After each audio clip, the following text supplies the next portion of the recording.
And we are live. It is the Wednesday evening edition of the Field of 68 After Dark. My name is Rob Dauster. I'm joined tonight by my lovely co-host, Steve Prohm, former head coach at Murray State and Iowa State, and the one and only Terrence Oglesby, my partner on the Dauster, TO, and Fanta podcast. We are, of course, presented by our partners over at Bet River Sportsbook.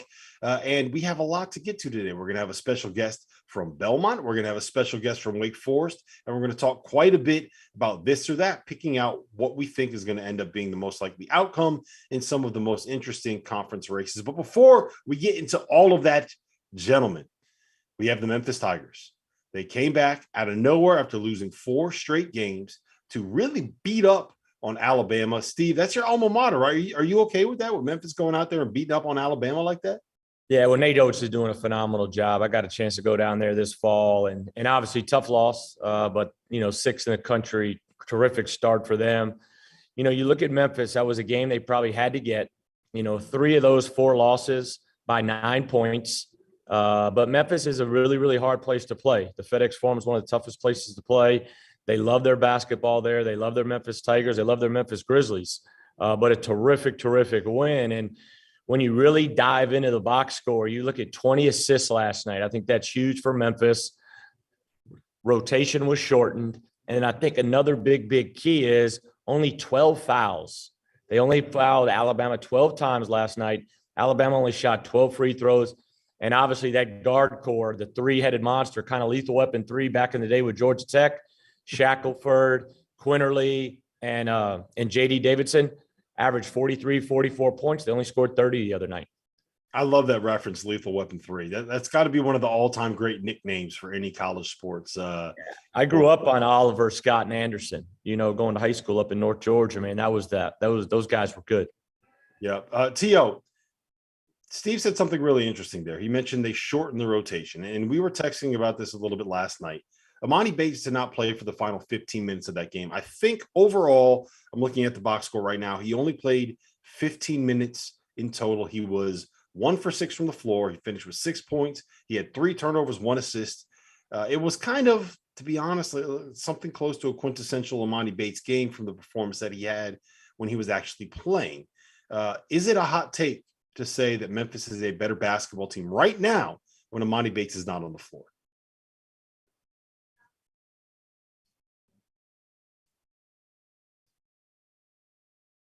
You're on mute, T.O.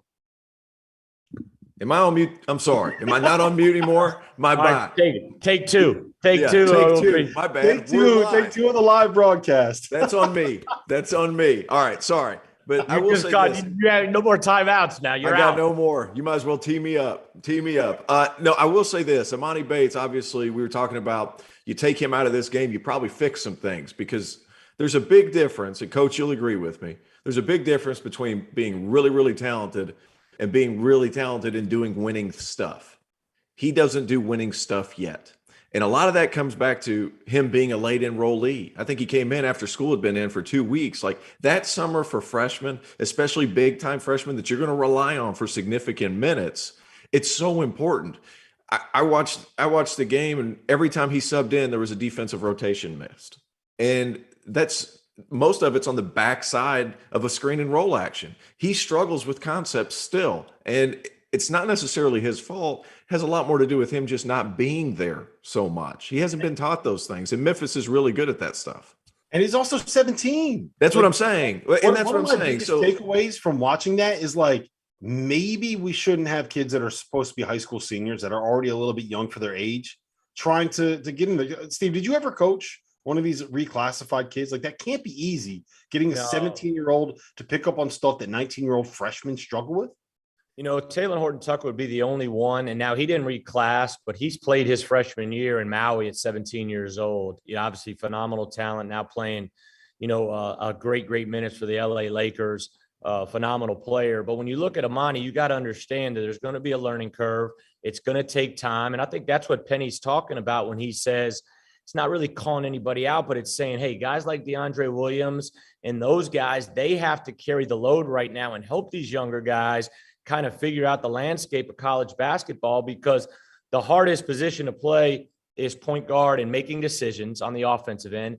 And then defense, guarding the ball and playing pick and roll defense and understanding, like Terrence said, concepts. And so if they could continue to grow, he can get better through practice.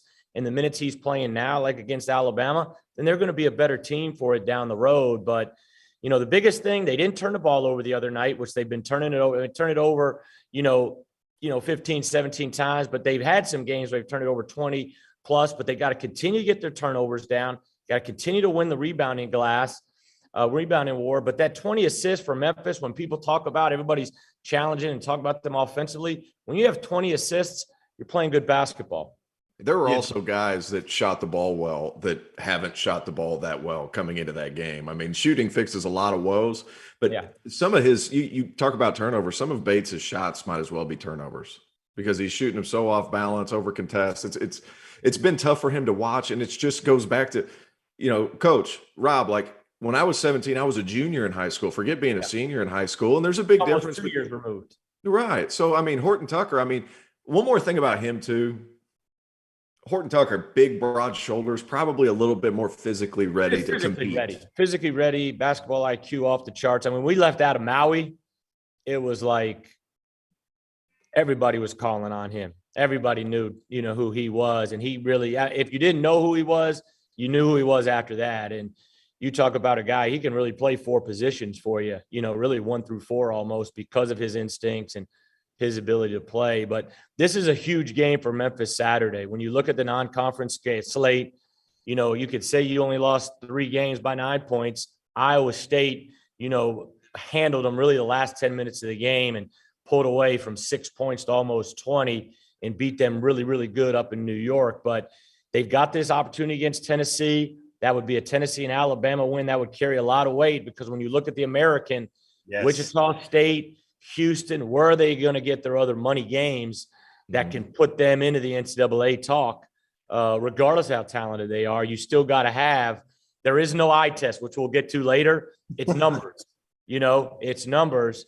And, you got to hope if you're Memphis, you got to hope St. Louis continues to get better, and win some big games. But Virginia Tech, man, they got to come on for them. Virginia Tech's they've got to do some things that everybody thought Virginia Tech was going to do in the beginning of the year. Yeah, they need those marquee wins. So I think that this game against Tennessee is not only is it a rivalry game, and it's great to have Memphis playing Tennessee again. It's a very, very important match. And I do just want to wrap up the conversation about Imani Bates with this. Maybe at some point, it's a good idea to play the guys that went out and won you a title. I know it was just the NIT, but they won Memphis a title last year. But I do want to transition here because we have our first very special, extra special guest coming on the show tonight. It is the one and only Steve Forbes, Wake Forest head coach, will be joining us in just a minute.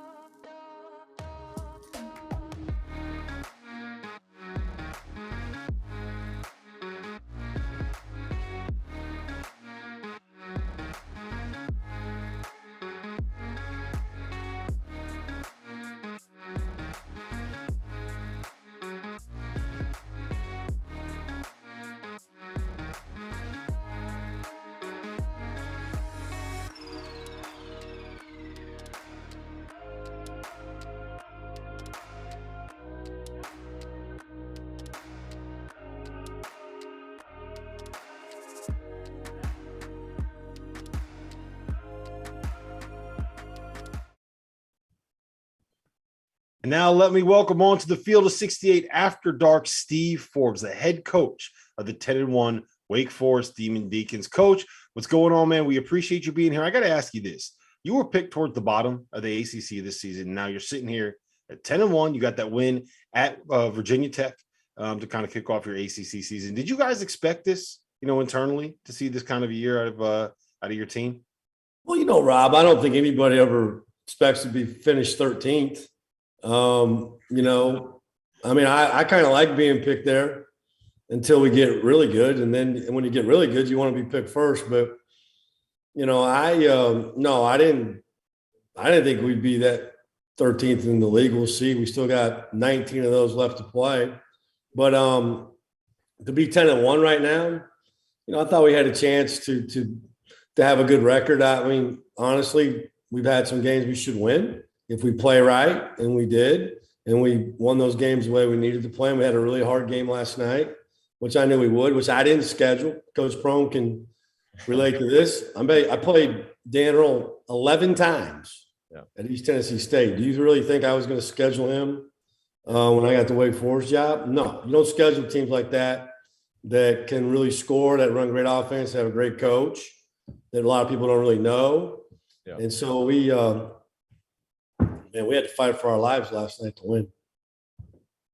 Yeah, people don't realize how good of a job that, you came from the Southern Conference. We talked about them a couple of weeks ago, man. There's a lot of good coaches in that league that play a lot of different good styles, and VMI is one of them that people don't know how good they are and how tough they are to play against. Steve, it's like football. If you're going to play against back when I was in high school in the 70s, 80s, you played Oklahoma, they're running the wishbone. You don't see that only once a year. You're going to have some problems. Yeah. And when you play against a team like VMI, who they shot 44, 42 threes, and they do it out of Princeton, and they do it fast.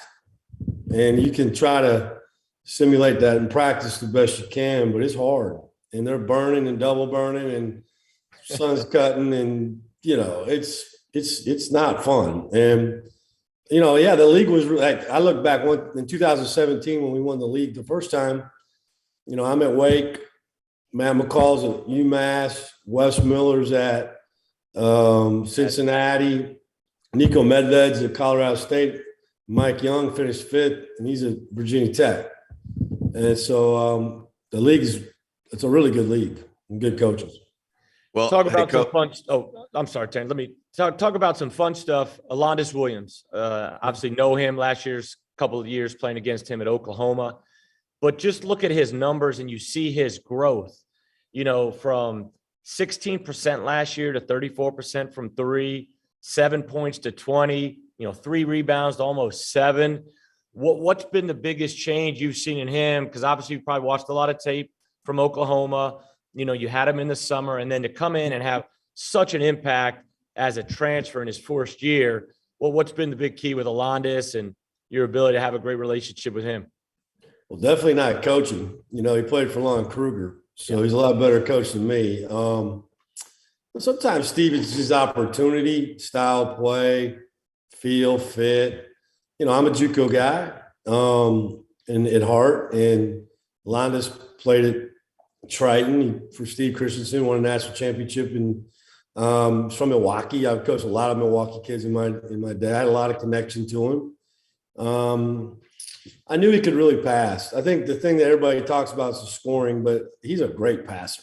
One of the best skip passing guards I've ever coached in 33 years. He sees that corner skip better than most, and he can make it, deliver it at 6'5". And so, he can get downhill. He can get fouled. He can make free throws. He's hard. He's a hard guard, and he's got really good ball skills. He needed the ball in his hands and probably a little bit more. But hey, man, they had Austin Reeves, and that's I just finished watching Austin Reeves in the Lakers game, making big threes, because Lon gives those guys a lot of freedom, and he had great guards over the last several years. Yeah, I mean, I don't think it's anything like that. I think it's just, we needed him, and sometimes it's just, hey, we need you to come play, And I've done well with transfers, like a lot of coaches, and we're happy to have him. Coach, I wore my SoCon shirt just for you to remember the roots of where you were last year or a couple of years ago. But I got a 2-part question for you. One, I was wondering, attacking the transfer portal like you did, your JUCO roots, how has that been able to expedite the process there at Wake Forest? And that's obviously something you're comfortable with, correct? I think, yeah, definitely. I mean, something I've done a lot of my career, but I don't know if that had anything to do with who we got. I think it's evaluation. And, one of the things, beauty's in the eye of the beholder, and what I like and what other people like may be something different. The one thing that I like about the guys we got, they come from winning programs and great coaches. Okay. When I recruited JUCO kids at East Tennessee State, I went to winning programs that won championships and won a lot of games and had good players. Alondas is from Oklahoma. Dallas Walton started at Colorado, played for Tad. Jake Laravia played for my friend Greg Lansing at Indiana State. Those guys came from really good programs, played at a high level. And so, I think, yes, I mean, I personally, I don't mind having roster turnover. It doesn't, I don't really want to have it every year, but it doesn't really affect me because a lot of my career, I've done it. My first year at East Tennessee State, I signed 10 guys. And this year we signed 9. I've had JUCO seasons. Maybe I had 2 guys back. Maybe signed 13. Yeah. And I get it. I mean, it's not for everybody. I get it. It does. I'm sure it helps in some respect. And your Christmas vacation promotion, where does that rank all time in your list of promotions? Because you're a hell of a promoter. I got to know exactly where that ranks. For me personally, I mean, I don't know. I think it's pretty tops. It's got to be there. I'm a Christmas guy. Now I could do Elf. I could do Grinch. I'm a little disappointed. I couldn't find my damn Griswold Christmas T-shirt. I had to go with the "Don't Stop Believing in Santa Claus" one. But the hat. I had the lights, and then I had the Marty Moose mug. I didn't have any eggnog, so I put Gatorade in it. But hey, listen, if you can't have fun, why do it? Right. I'm not gonna. When I quit having fun, I'm out. I like to win, but I like to have fun, and I think that's part of it. And this time of year, it's hard for these kids. Everybody's gone. You guys know this. Well, who's on campus right now? The players. And that's it. Yep. So why not have a little fun? Why not have some fun with the fans, and try to get this thing, rolling. Now, is it all you that comes up with it, or is it a group of you guys? Oh, no. That was marketing. That's not me. That was, okay. Gotcha. No. I got my hands full, man. Yeah, I know. I ain't, Coach Pearl, he could do that. He could market, he could coach, he could, he can do it all. I mean, he can take his shirt off. I mean, he can do everything. I'm not made that way. I got a history degree. I'm a little boring, so I just do I just go where they point me. Hey, Coach, Steve, you've been successful, obviously, at a lot of different levels, junior college, Northwest Florida, recent East Tennessee, but obviously at the high major level, Texas A&M, Tennessee, around some really good basketball teams. Does this team remind you of any of those good teams you've been a part of? Yeah, Steve, I said it early, just Dauster didn't want to listen. I know what a good team looks like. I feel like I've earned that over 33 years. And I'm just teasing Rob, but I said it to the media. On her, man, that was a shot in the dark. I didn't know where that came from. I just like to have a little fun. I said early in November when they asked me about my team, I said, I think we got a good team. I know what a good team looks like. And we can score, and, you guys, listen, if you can't score the ball, it's hard to coach. And we can score in a lot of different ways. And I think we showed that when we went to Virginia Tech and shot 63% against a really good defensive team. Inside, outside, we can shoot threes, we can drive it, play their back to the basket. So, yeah, they look a lot, balanced. Like my last year at East Tennessee State, when we went 30-4, I had 8 different leading scorers on that team throughout the year. And we're going to have that. It'll be that way. They'll be close to that this year with this team. So diversity, hard to, scout. I like our team now, long ways to go. I thought about you. We played USC Upstate on Saturday, and I told somebody about the Katrina days when Coach Prohm was he'd have to wait out in the hallway, him and Coach Dickerson, until we got done practicing for 900 hours at A&M. 850. Yeah. And so I had a good laugh with Coach about that. Well, Forbes, listen, man, I know I appreciate you being here, and I know it's a little bit past your bedtime. You got to go get your sleep. I have a very important question, though, that I need to ask you. It's a yes or no question. We talked about some Christmas movies, okay? Is Die Hard a Christmas movie? Yes or no? No. No. Yes. No. Yes. It's not a Christmas movie. No. It'd be like, listen, Christmas movies like Meet Me in St. Louis, White Christmas, It's a Wonderful Life, The Grinch, Christmas Story. What are you watching on Christmas Eve? I'm watching Die Hard. I watch Die Hard. I'm a Meet Me in St. Louis guy. I mean, I'm Judy Garland. It's what my mom and dad always watched, and so I do that. I'll do a Christmas Story or It's a Wonderful Life. I'm nostalgic. I'm a history guy. Come on. Die Hard. I mean, do I want to see people splattered all over my television on Christmas Eve? Not really. Maybe that explains a little bit about who I am and why I am the way I am. Well, listen, I appreciate you being here, man. Thank you so much. All right, fellas. Take care.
That was Wake Forest head coach Steve Forbes, and now we are thrilled to be joined by Belmont head coach Casey Alexander, fresh off of a big win over Chattanooga. Before we talk about that win and before we talk about your team, we just got off with Steve Forbes. I asked him a very important question, whether or not he thought Die Hard is a Christmas movie. He said it's not, and he actually kind of judged me a little bit for saying that I watch it every Christmas Eve.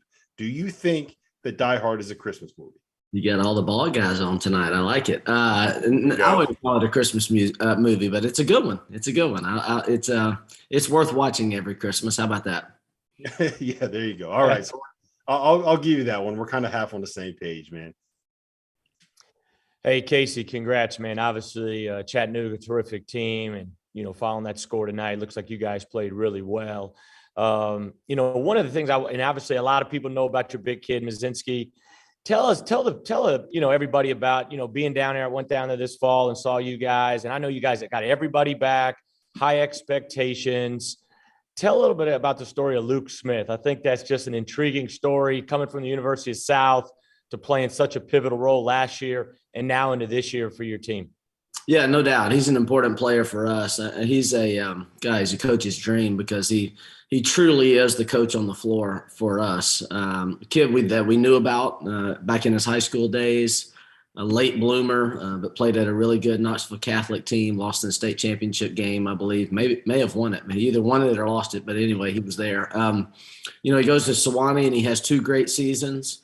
And then I get the Belmont job, and his head coach at Sewanee was Mick Hedgepeth, who was a great player for us at Belmont, and he comes to join our staff, and that's how Luke ultimately ended up there. It wasn't part of the deal on the front end, but I'm glad that it worked out the way it did. But he's, he's undersized. People, can say whatever they want, but he's really important part of our team. Probably the thing that I would, that's the most amazing about him, or that could tell you the most about him, is he's already been named the head coach at his high school next year. And it's not some rinky-dink high school. I mean, it's Knoxville Catholic. It's a big-time school, wow. Big-time players. And here he is playing his senior year in high school, and he's already been named the head coach. at a really good high school program for next year. So that tells you all you need to know about Luke. How much of your job does he do? He's pretty good. He caught a big basket for us tonight. He was on the far wing, and he's trying to get my attention, and he was like, so we ran that play. We got a bucket out of it. It was nice. Hey, Coach, your pace in the first half, UTC wasn't ready for it. And I wanted to ask you this. You've got one of the best point guards in your league in Grayson Murphy, and then you bring in my main man, Jacoby Wood, who's from my hometown, and then Ben Shepherd's come out of nowhere and absolutely been killing it. So how nice is it to be able to push the pace and basically play at different paces because your guards are so good? Yeah, we're fortunate. There's no doubt about that. I mean, all those guys can play. I mean, Jacoby's a starter on most teams, and we don't miss a beat when he goes in there. The pride of Cleveland, Tennessee. Cleveland High School, that's that place where all those Bradley Central guys wanted to go, right? No, that's not true. It's the other way around, baby. Oh man, but they're all really good in their own right. I mean, Grayson Murphy makes us tick. There's no doubt about that. We've already talked about Luke. Ben Shepherd has probably been our best perimeter player to date, and then Jacoby has got one heck of a future in front of him. But the pace is important to us. You mentioned that. I mean, we always play fast offensively. Sometimes that turns into being out of control, and we saw that tonight with some turnovers. But we like to pressure the defense with, player movement, ball movement. I'm always curious about this, and Steve, feel free to weigh in here. I know you've experienced it as well. When you're playing at the level that Murray State is and the Belmont is, everybody in the country knows you're playing very good basketball and you're a very good team. I think that you look at the efficiency rankings and it always shows that. But it's one of these situations where you have one slip up during 1 week at the end of a season, and it's almost like everything that you did during the year can kind of get wiped away. That NCAA tournament dream goes away. How much pressure do you guys feel heading into a season like this, especially during the non-conference portion where it's so important for you guys to go out and get those big wins that you would need to have a chance to get in that large bid? Yeah, to me, it's way too early to start feeling any pressure about postseason. I mean, there's so many things that are going to happen between now and March. Yeah, we do have a schedule this year that warrants some attention. We knew going into it, and it wasn't really by design. It's just who we could end up playing. And honestly, we always try to play a tough schedule. Last year, it didn't work out that way, but I think today was maybe our 7th game against a top 125 team out of 11 games. We haven't played any non-division ones yet. And so it's been a real challenge, a real grind. We think about it, we know what it could turn into, but, to sit here and say, hey, we got to win this one, that's putting a little too much pressure on guys when we've got 20 games still in front of us. What, being on your campus and seeing your new practice facility, I mean, that is state of the art, as good as, a lot of high major schools. What do the Belmonts and the Murray States, this is something we were talking about, have to do to continue to establish that respect kind of nationwide to where, hey, these teams, when they're good, they are good. And, we've had a lot of battles over the years, and just following your success there now, following Coach Bird, what is it that these teams, the Murrays, the Belmonts, and those, you can see you guys are already kind of headed for a showdown. I know I'm in the media now, so I can say it. You can't yet, but you're headed for a showdown in Evansville here in March. What do you guys have to do, though, to just continue to let people know, hey, we're really good? I mean, Dylan Windler, Ian Clark. I mean, you've had some phenomenal players come through that program over the years. Yeah, you know what? I don't know how much left there is for us to prove that precedes the NCAA tournament. For Belmont, the next step is to win tournament games and do it. I mean, nobody does it on a real consistent basis, so that's completely unfair. But to do it often enough that, that we're not just the team that wins 20, 25 games a year, but we're the team that wins NCAA tournament games, periodically at the least, but hopefully more often than that. I mean, that's clearly the next step for us. Belmont gives us a great chance to do that. We have everything that we need at this point to continue to be good. It falls in the hands of the coaches to keep getting better players and to schedule in such a way and to keep winning. Winning conquers a lot of evil. There's no doubt about that. If you one more thing to follow, if you had to say, what's so impressive, obviously following Coach Bird, a legend, a Hall of Famer, the sustained success that Belmont's had from Coach Bird's years, going from NAI, transitioning to Division I, and then handing the keys over to you, and obviously you taking it and continue to run with it. What if you just had to put your finger on one thing? What is it that's just allowed Belmont to have such great level of sustained success? Yeah, easy one for me. I mean, we have stayed true to who we are for 30 years. You know, I played at Belmont in the early 90s when we were an NAIA program. And, you know, by and large, the way that we play is still the same. The kind of people that we have in our program and around our program is still the same. And we have better players. There's no doubt about that. We have more resources than we ever had. But we have stayed true to what we think is the best formula for Belmont. And, you know, for me to walk in here and inherit a program that was in such great shape, I was really lucky to take on a program that's won a lot of games and used to winning. Most coaches aren't quite that fortunate. Well, listen, Casey, this was great. We appreciate you being here. Congrats on the win tonight. And, we're looking forward to an exciting season coming up for you guys. We'll be following you along. Hopefully we can get you back on here at some point again in the near future. That's Casey Alexander, head coach of the Belmont Bruins. Thanks, Casey. Great win, man. I appreciate you guys.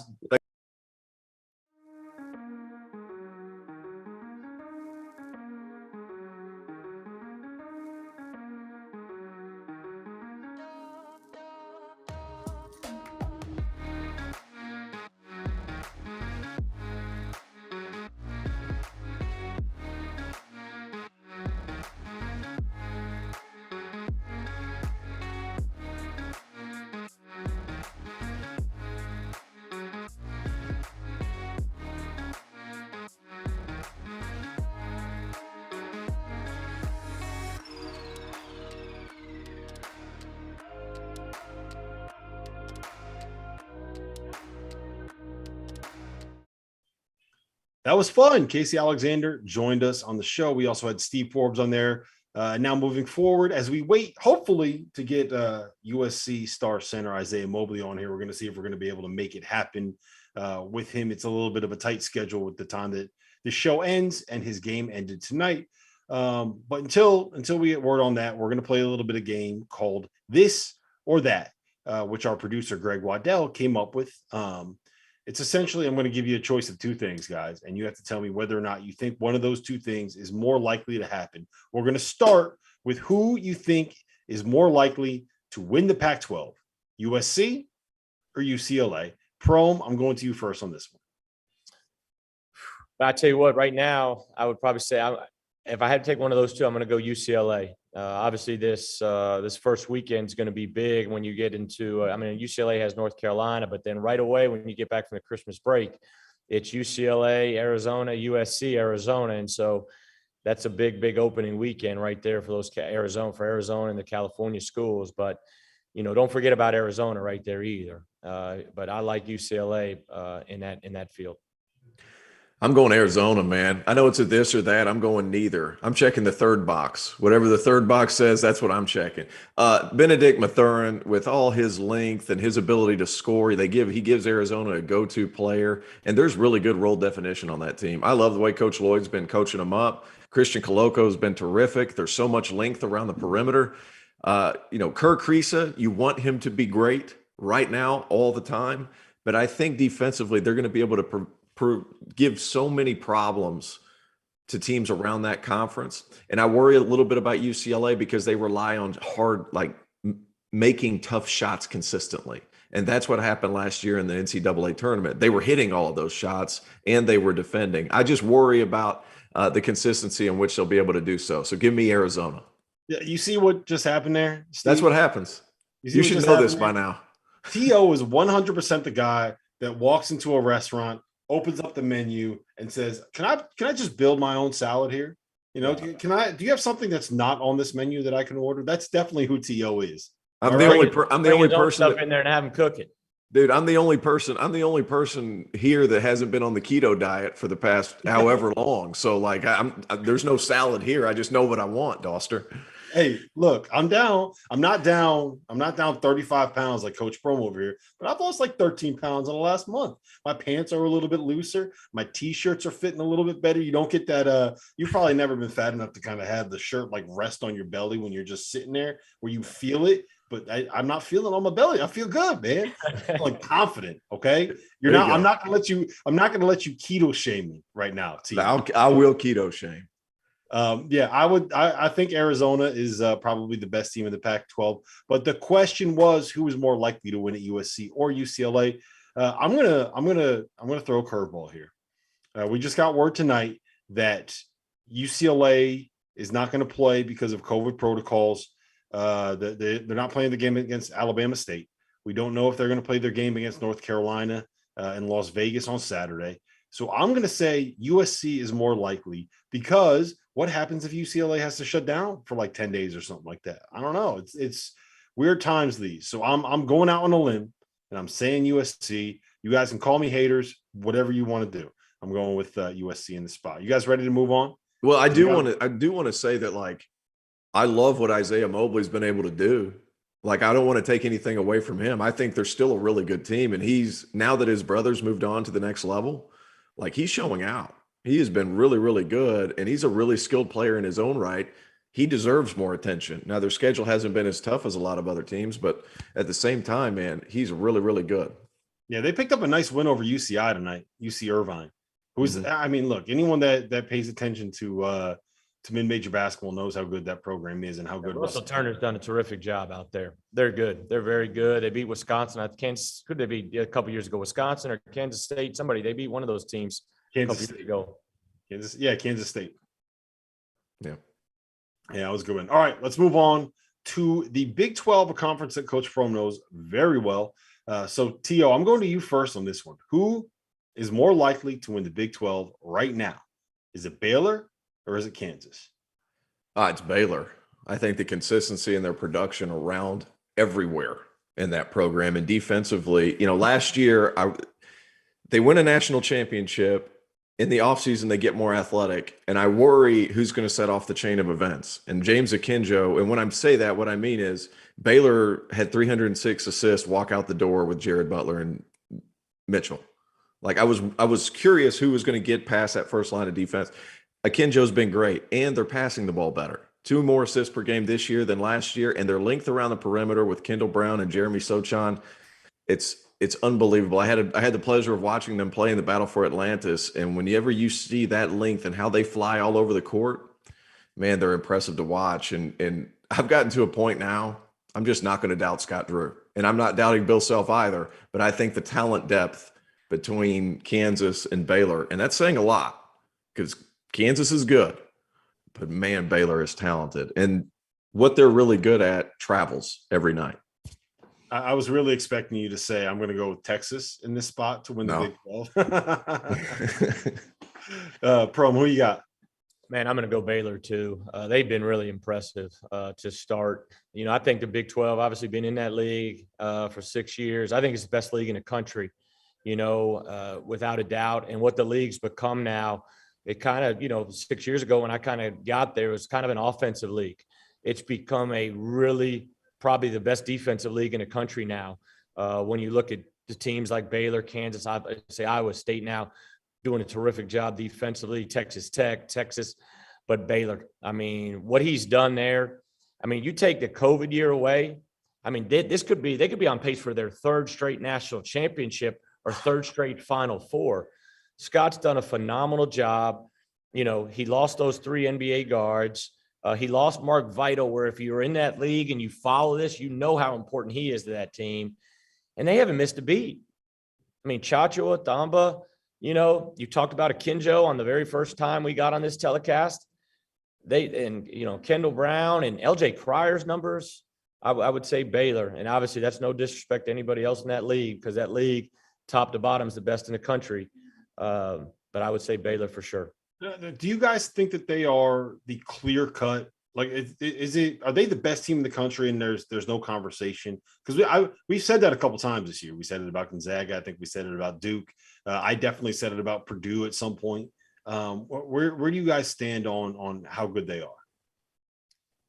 Well, it's kind of like I heard the telecast, and I said this before, and so I'll say it again, though. When I'm watching the Final Four last year, and one of the announcers says, "Did you guys think Baylor was this good?" And my head kind of exploded. I'm like, this good? Like, these guys are elite. I mean, they are dominating defensively. I think, because of the way they defend, obviously the way they share the ball now,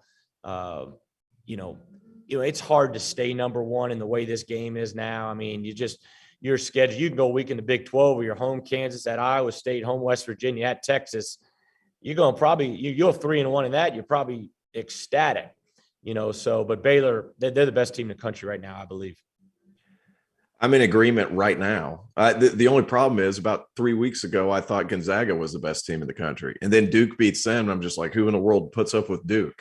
And then they lose at Ohio State. And then Purdue goes on their little run. Like this season, Coach, I think I've said this is the best team in the country about 7 different teams. Now, I didn't have that mindset going into it whenever I watched Baylor play the Battle for Atlantis because they weren't that touted yet. But gosh, the way they moved and the way they recovered on everything, those second and third rotations, Coach, everybody's good in college for about 2, maybe 3 rotations.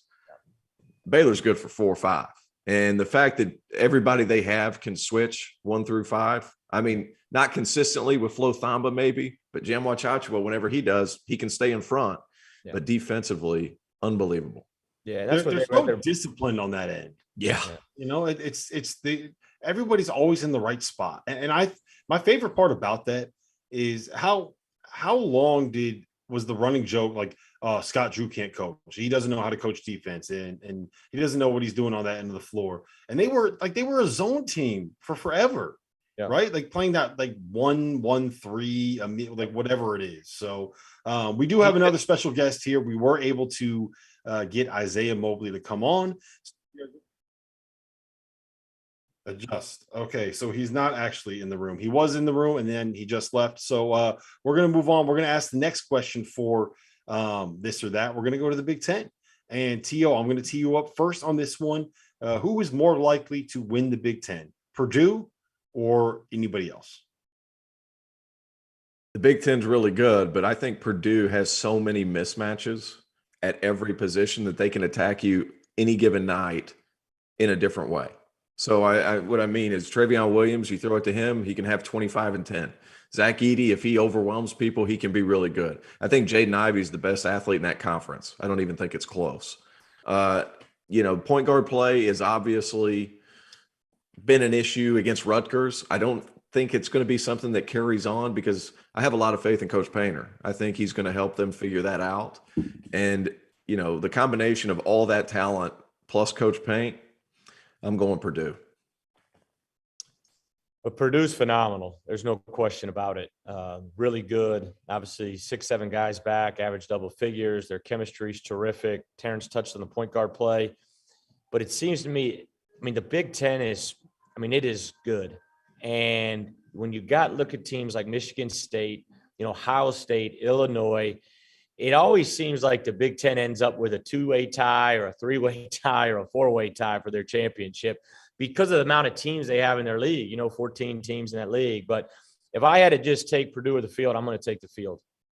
Yeah, I tend to lean towards always taking the field in most situations, but Purdue is clear cut. Best team in the Big Ten. I do believe we have Isaiah Mobley here now, so I think we're going to cut to a quick break while we wait to bring him into the room with us.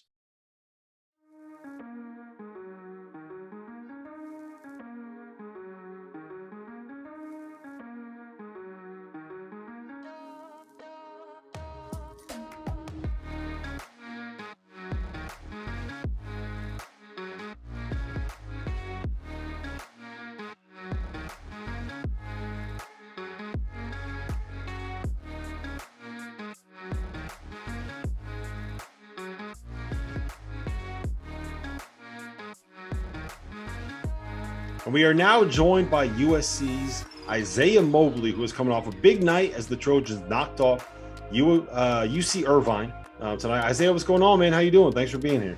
I'm doing well. Happy to be here. Happy to get the W tonight. So you guys are sitting here at 11-0 right now. A lot of people are talking about UCLA. A lot of people are talking about Arizona. It doesn't feel like people are kind of paying attention to you guys sitting here, number 10 of the country, undefeated. Do you guys feel that? Do you feel like you're being overlooked right now? Somewhat, but it's a little bit out of our control. So we just try to keep on getting better day in and day out. Try to keep on winning, and then if we keep on winning and get to number one, I guess people will know about us. All right, we got to ask you this right out of the gates. We were talking off air. Who wins? You are against Evan one-on-one. Make it take it to 11. It honestly depends on the day. Coach Enfield's refereeing. That means no fouls, number one. Number two, I think it depends on the day. My jumper's going. I think it's going to be tough for him. His jumper's going is going to be definitely tough for me.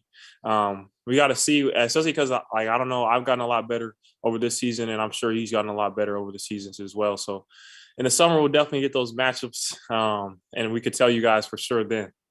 Does he talk after games? Like, are you guys able to? Is he still watching? Is he still locked in? Yeah. He watches all the time. Like if they're not playing, obviously, they play. Like we had a little overlap tonight, so I would guess that he's seen the second half. And then I obviously watch his games. So when we critique each other. I tell him like bring it up sometimes. He tell me you should have shot this. Like it's like just like kind of like how we were when we were here together. Cleveland's off to a great year. I think they're 4th in the East right now. No, yeah. Isaiah, I got a question for you. Your dad's obviously a coach. You get the pleasure of being able to play for your dad, him being on that staff, but you can see it in your game. I think one of the most underrated qualities about your game is your ability to pass the ball. I mean, you've rebounded really well. You've scored it really well. How has your dad influenced you when it comes to, just your basic understanding for the game? No, he influenced me a lot. So ever since I was a young kid, he's always told me like when I get the rebound, push it up, and then if there's someone ahead, obviously kick it ahead. And then just like because he's like a coach and understanding like plays and like why we run them, what we're looking for when we do, like just concepts and stuff. I kind of have a good feel of like where people are going to be at, where they're open, and I always had like an infatuation about passing. I love guys like Magic Johnson, Jokic.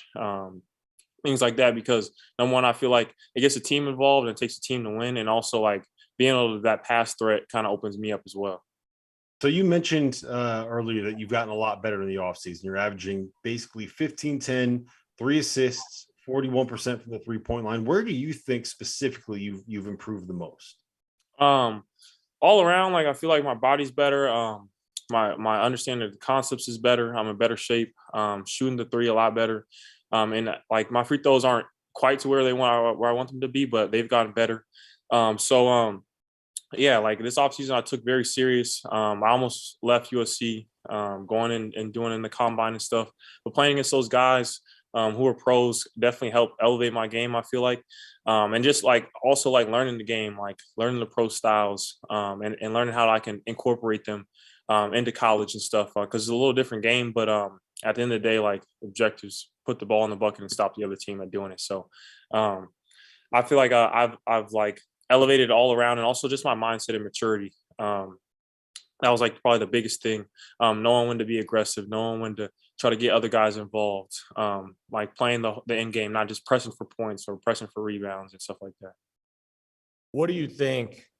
You guys obviously undefeated right now, but for you guys to make a great run in the Pac-12 and be right in the thick of things to win the league, the last week of the regular season, what are 1 or 2 things that you guys got to continue to really focus on and improve on as a team?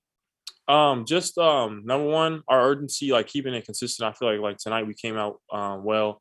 Then they got caught up, they got ahead. Then the second half we came out well, and then we obviously stuck it out. But just like not playing down to the level, like they're a mid-major team, so but like we can't take that lightly, because obviously they're good. They're beating us and beating us like for real, like not by 2 and 4 points, like they got up to 10 at one point. So not taking teams lightly, and also just like breathing confidence into everyone, because it's gonna take everyone. Like lately, like I've got it going. Chizvez stepped up big tonight. Like the next game, it could be Ethan, it could be Max, it could be anyone on our roster. So just like keeping our skills sharp, because like it's going to take all of us. Like I know I had a solid year last year, but in the tournament, I was able to step up and to kind of help us get to that Elite Eight run. And so this year, we want to make a further run. It's going to take all of us. All right, Isaiah, we're gonna end it with this. You're shooting 41% from 3 this season. You shot 44% from 3 last season. If we lined up the racks right now and you took 5 shots from each of the 5 spots, you and Coach Enfield, who wins that 3-point shooting contest? That's a good one. Coach is a great shooter. I will say if it's today, I think I'll win just because I practice a little more. And like coach still shoots around and stuff, but I never ever in my whole 3 years here, I've never seen him shoot a three. He'll shoot like mid range. He'll go like I'll count even sometimes 10 for 12, just like before practices, and he rarely misses. But I never ever see him shoot a 3-pointer. So just because of that, and I work out daily, I think I could get him on the 3-point shots. That's how they get you. Yeah, that's how they get you right there. They bait you into it. Yeah. Mid-range jumpers, and then they'll get you one day. No, definitely. Free throws though, I think he might have. Well, listen, Isaiah, we appreciate the time, man. Thank you for being here, and congrats on the win tonight. Thanks, Isaiah. Keep up the good work. Thank you.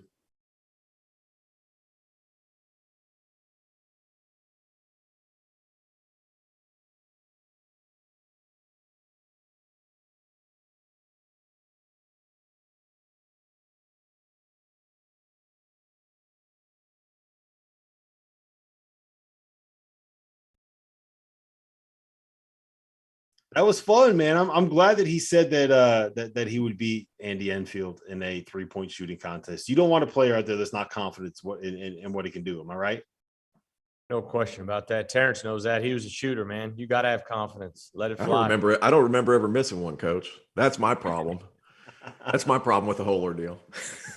All right. Well, I'm glad that we were able to get Isaiah on here. We're going to finish up with we have 3 more this or that questions. T.O., I'm starting with you on this one because I know what your answer is going to end up being, and I know I'm going to disagree with it.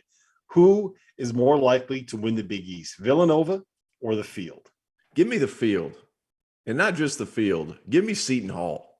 The Fighting Kevin Willards, that's a bunch of long-limbed defensive dudes, and if Ike Obiagu isn't hurt too bad, they have a serious rim presence inside. I love Jared Rhoden.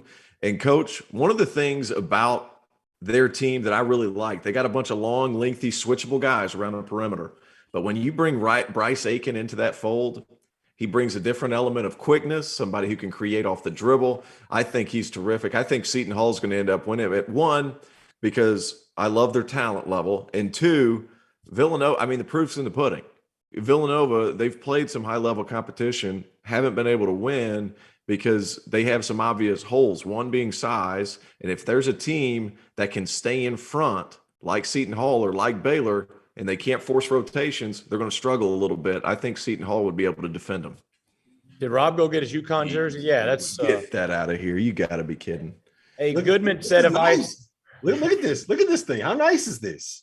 You can't tell me this isn't clean, T.O. You need another 2 months of keto to fit it. Yeah, got it. I think they gave me the wrong size.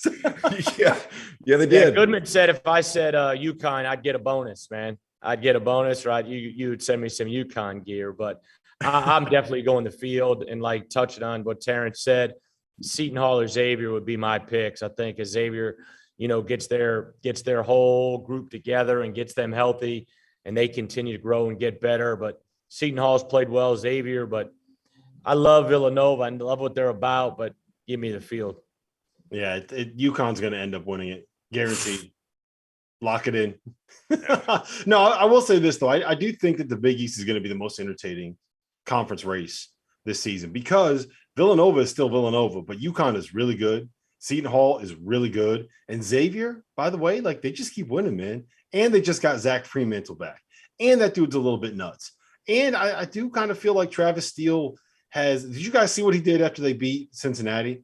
He walked into Dana Gardens. I don't know if you guys have ever been there. Dana Gardens is like the Xavier bar down there. He walked in, dropped $3,000 in cash from the bar and was like, drinks are on me, guys. No, he didn't. Yeah. He walked in there, put $3K on the bar and was like, yeah, let's go. Drinks are on me. So I have a soft spot in my heart for that Xavier basketball program. Well, I tell you what, I think it's kind of our fault, Dauster, because we've been calling it a 3-team race, but we forgot about Xavier. Paul Scruggs is terrific. Fremantle is good. What's the kid's name that transferred from Iowa? The big man that shot it really well. Jack Nunge. Nunge. They're good, and man. It's hard. Really it's good. Hard, and it's hard to win there. And it's really, really hard to win there. And they're getting healthy. I like both those teams. Seton Hall's tough. Xavier, it's a great league. All these leagues are really good. They're all hard. Yeah. And Paul Scruggs might be the lead. He needs to be talked about more. Yeah, he's And Man, he is he all gas, no on brakes. defense, man, competitive, athletic, A to B, free throw line to free throw line. He can push the ball, but man, he is a willing leader and he wants the big stage. And like we touched about, he made all the big plays in the Ohio State game, late on both ends of the floor. Yep. All right. So next one, who is more likely to win the SEC? Alabama or Kentucky? You guys have 30 seconds each on this one. I'm going to you first, bro. I'm not at home, and so I can't get my Alabama shirt out and put my Roll Tide shirt on. I don't have any Alabama gear with me. I'm going Alabama. Nate Oates, try to go back to back. He's done a phenomenal job in Tuscaloosa. I'm going Alabama with a caveat. Here's my caveat. Shaden Sharp comes and they let him play year one. I think he changes some things for Kentucky because he gives them a guard that can get downhill pretty much at will. He's terrific. But Alabama, the depth at the guard spot is terrific. And if Shaden Sharp doesn't play, you're going to be playing 2s versus 3s because Alabama, man, they just have so many guys that can knock it down from deep. Rob, So is that what you were talking about, the restaurant piece with Terrence? Yeah. Yeah, he goes off on his own path, but I can't even make fun of him now because I'm about to pull the TO on this one, and you might want to go earmuffs on this one, Prohm. I think Auburn wins the SEC when they get Alan Flanagan back with the way that Jabari Smith can play. I think the guards are better than what that we thought they were early in the season, and you know what, TO. You abandoned that take. He predicted Auburn to be a Final Four team back before the season started, and then immediately abandoned ship. I didn't abandon ship. There was no take back. What are we talking about? They struggled against South Florida, and he's like, "I'm off. They can't do it. I'm off them." Flanagan brings them a huge lift. He's really good, and then you got to have Tennessee and LSU. You got to keep your eyes on those two schools. I mean, I love Tennessee. I mean, I know they've lost 1 or 2 games, but they're good. Rick Barnes is phenomenal. I love KD. I love KD Johnson down there at Auburn too. That dude runs on nightmare fuel. He is an insane person on the floor. Nice kid off the floor. You said all gas, no brakes. Him too. All gas, no break. You know what he is? He's not only all gas. It's like in the Fast and the Furious when Vin Diesel would hit that NOS button, right? And then all of a sudden they're going 150 miles an hour. Then you hit that NOS button and you kick into another gear. That's what KD Johnson is. I love him. There's never been a more Bruce Pearl player than KD Johnson. He was so much fun to watch down at Battle for Atlantis because he would talk trash to the refs, to his teammates, to people he's playing against, to me on the side who had nothing to do with it. And then he would talk to himself. He never shut off. Their energy was awesome. And man, Jabari is talented too, high level talent. And how about Will Wade getting LSU to play some defense? That hasn't always been his MO, and they're guarding this year. Well, they said Auburn was the second best team down there at Battle for Atlantis. Baylor and then Auburn. Yeah. So, yeah. All right. We're going to wrap it with this. Our partners at Bet Rivers right now have futures up. It is Gonzaga is plus 650 to win the national title, and Duke is plus 700 to win the national title. They are the 2 favorites. So I'm putting it on you guys. We can go quick here because we got to wrap. But Prohm, who you got? Duke or Gonzaga winning the national title? You got to pick one of these two. That's the caveat here. I got you. Duke. I'm going Duke. I'm going Duke because I think they're the most talented team in the country, and I think they're going to be able to put it together. And I don't even know that Gonzaga makes it all the way to the Final Four because I think that Drew Timme struggles with big-time athletes, and he's shown that so far this year. And he showed it last year whenever they had to play Mark Vital in the Baylor Bears. He struggled against that type of player, and there's a lot of guys like that this season. So give me Duke. Yep, I'm with you there. I think it would end up being Duke. I don't understand how Gonzaga is still the odds-on favorite to win the national title. That seems like something that you probably wouldn't want to bet on this point unless you are donating money to Bet Rivers. And if you're going to donate money to Bet Rivers, just send it to me. I can find a much better use for that for you to use right now. So listen, guys, this has been fun. This has been the Field of 68 After Dark. We were joined by Steve Prohm. Steve Prohm, of course we were, by Steve Forbes. We were joined by Casey Alexander, and we were joined by Isaiah Mobley. For Terrence Oglesby, for Steve Prohm, my name is Rob Dauster. This was a fun show. Later, fellas. See you guys.